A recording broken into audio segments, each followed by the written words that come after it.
Yo, what is up, YouTube, man? Today we're going to be talking about box out assist strength. What's the best for a center on NBA 2K25, what I use, what it means. Let's get right into it. So when you go to controller settings, as you guys can see, box out assist strength is right here. And I use 0 on my build. Now, it determines the effectiveness of AI box out assistance. All this means is if you hold LT, the higher you have box out assist strength, the more the game is going to force you to latch onto somebody. Now, you may be thinking, all right, that sounds good. Why not bump it up to 100? Because then when I press LT, I'm going to always latch onto a box out. I'm never going to miss a box out. And if you're somebody that is new to center, you could definitely have it on the higher end. I think it starts out at 35 whenever you haven't touched it. That's pretty decent. If you wanted to go higher as a new center, that is something you can do. And if you're a point guard guarding the corner, you're just trying to help box out, let your bigs get the board, then you can definitely have that higher up. If you're a power forward playing in Pro-Am, your job is to box out the center so your big can come down and get the board. It can also be good to have that in the higher range.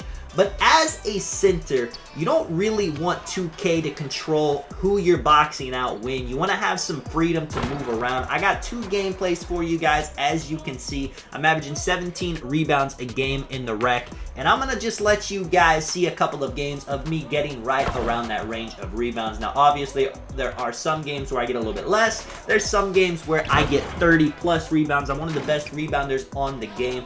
And I want you guys to notice in this video how little I'm boxing out. I know what you're thinking, why aren't you boxing out every single play? If you're a big man, if there's multiple people, especially in a 5v5 mode, if you latch onto the wrong person, then somebody else is going to get the board.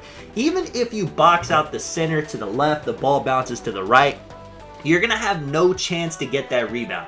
The game's not going to let you detach fast enough. You're not going to be able to recover. Another side note too, man. 7 threes are so effective at just throwing up close shots and layups over defender. I was testing that out in this game. But you want as much control as you can possibly have. What I'm trying to do for the most part is get in the dead zone. That's right under the hoop. I'm waiting for the ball to hit the rim, and then I'm waiting to see where the direction of the ball goes so I can jump that way to get the rebound.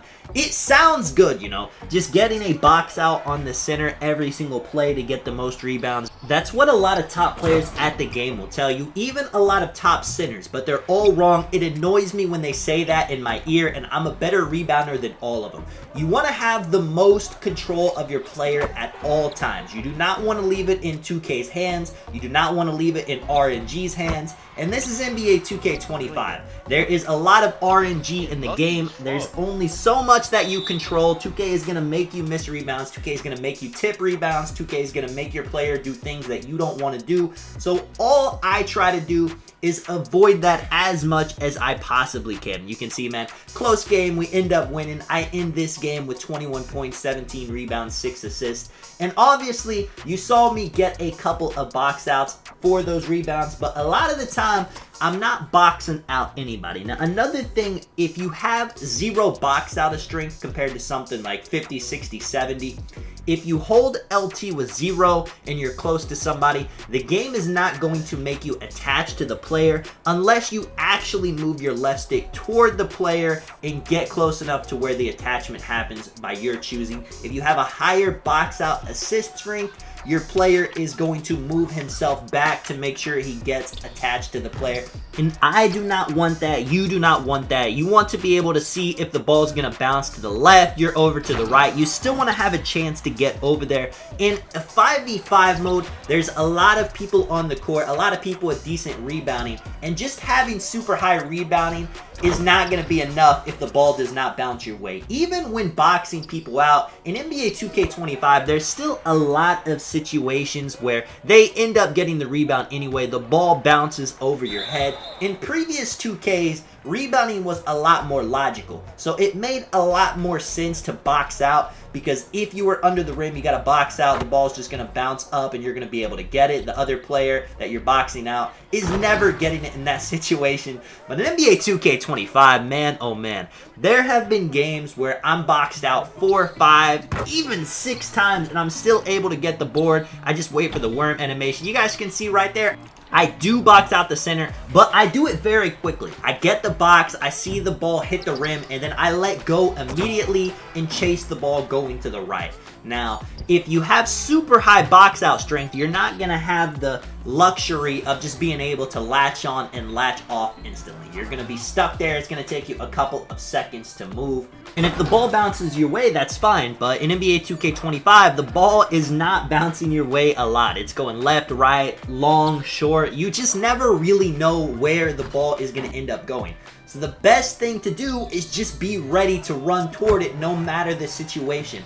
With 0 box out assist strength, you can latch on to box outs whenever you want. You can get off box outs whenever you want. You're never in a situation where you're accidentally boxing out the wrong person, which is another thing about having super high box out strength. If you just hold LT, sometimes the game will make you box out a guard when you're trying to box out the center, especially if they're jumbled together.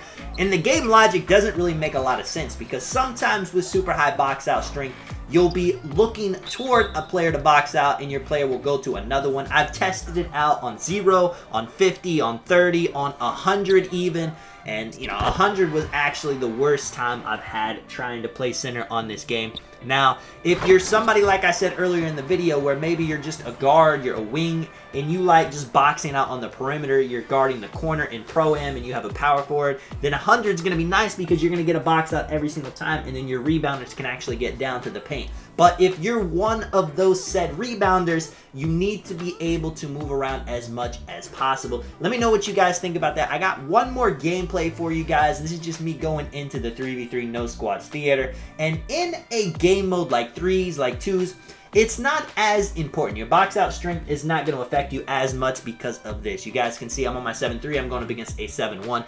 Everyone else on the court can't really rebound. So it's more just me versus him with the rebounds. If I get a box out, I'm going to win those battles a lot of the times. But check this play out right here. I get a box out on him to the right. The ball bounces to the left. My guy gets it. My guy's able to get the rebound because I boxed him out 100%. Now, if I didn't box him out, I'm still in front of him. I'll still be able to run that way and get the rebound, which is exactly what I would have done if it wasn't my teammate. It was a player on the opposing team there. I would have been ready to run it down. But since I saw my guy there was no chance that the other team was going to get it if I boxed the center out. That's what I did. If it bounced my way, cool. If it bounced his way, cool. As a center getting rebounds too, it does come down to a lot of thinking, which I will admit I've played with and against centers that you can just tell they're not really thinking at all. They're just kind of, you know, setting the screen, slipping when someone's sitting in the paint, you know. They're not holding it whenever someone obviously is shooting really well.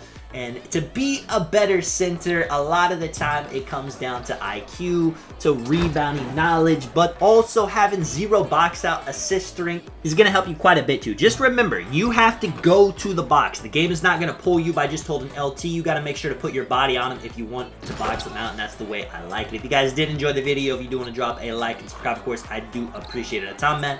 This is Tonic. I will catch you guys in the next one. If you have any questions in the comments, make sure to let me know. I'm out.